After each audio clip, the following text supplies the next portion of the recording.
শীঘ্রই বন্যা কবলিত হতে যাচ্ছে চকরিয়ার বিভিন্ন এলাকার কয়েক লক্ষ মানুষ। মাতামুহুরী নদীতে পানি বিপদসীমা অতিক্রম করার অপেক্ষায় রয়েছে। এরই মধ্যে চকরিয়ার নিম্নাঞ্চলের বিভিন্ন এলাকা বন্যার পানিতে ডুবে গেছে। চকরিয়ার পৌরসভার ১, ২, ৮ ও ৯ ওয়ার্ডের মানুষ উৎকণ্ঠায় দিন যাপন করছেন, কখন যেন পানি ঢুকে যায় বাসাবাড়িতে। সচেতন মহলের মতে যদি এবার বন্যা কবলিত হয় তাহলে কয়েক শত কোটি টাকার ক্ষতির মুখে পড়বে পুরো চকরিয়া উপজেলার মানুষ। এর অবস্থা হচ্ছে যে বিগত কয়েকদিন ধরে টানা বৃষ্টি হওয়ার কারণে আমাদের মাতামুহুরী নদীতে বন্যা পানি বিপদসীমার একটু অতিক্রম দেখা যাচ্ছে। এক্ষেত্রে নিম্ন অঞ্চলগুলো আমাদের এই যে এদিকে নিম্ন অঞ্চলগুলো যেগুলো আছে এগুলা প্লাবিত হওয়ার সম্ভাবনা রয়েছে। তো এগুলা চাষবাস হয়, যখন বন্যায় প্লাবিত হয় ওই অঞ্চলগুলো ডুবে যায়, ফলে এই চাষাবাসের বিফল ক্ষয়ক্ষতি হয়। চকরিয়া তো আমরা দেখতে পেয়েছি গত কয়েকদিন ধরে ভারী বৃষ্টি হয়েছে। এবং কি চকরিয়া পরিস্থিতি একটু জানাবেন প্লিজ। চকরিয়ার পরিস্থিতি, চকরিয়া বিভিন্ন জায়গায় বিভিন্ন প্রান্তরে জলে ডুবে আছে।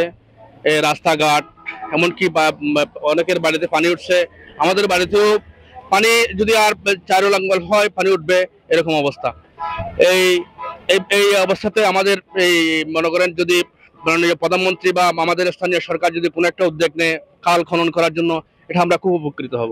বেশি হচ্ছে আমার মনে হচ্ছে এই রেল লাইনের কারণে। আগে তো মনে করেন অনেক আগে তো পানি উঠতো না আমাদের বাড়িতে। আচ্ছা, চকরিয়ার মানুষ রেল লাইনে যেমন উপকৃত হচ্ছে তেমনি ভাবে আবার ক্ষতিগ্রস্ত হচ্ছে। উপকৃত হচ্ছে এটা তো স্বীকার করতে হবে, কিন্তু ক্ষতিগ্রস্ত হচ্ছে। আমি এই মুহূর্তে রয়েছি ঠিক মাতামুহুরী ব্রিজের উপরে চকরিয়া। আপনারা দেখতে পাচ্ছেন চকরিয়া মাতামুহুরী পানি কিন্তু বিপদসীমার উপরে চলে গেছে। গত কয়েকদিন ধরে যে পাহাড়ি অঞ্চল লামা লিখদম যে বৃষ্টি হয়েছে, সে বৃষ্টি হওয়ার কারণে কিন্তু চকরিয়া বন্যা প্লাবিত হওয়ার সম্ভাবনা বেশি হয়েছে।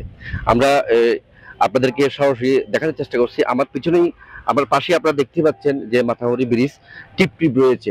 যে কোনো মুহূর্তে চকরিয়া লক্ষ্যাচর এলাকায়, চকরিয়া পৌরসভা ২ নম্বর ওয়ার্ড এবং কি চকরিয়ার কয়েকটি এলাকায় বন্যা প্লাবিত হওয়ার সম্ভাবনা রয়েছে।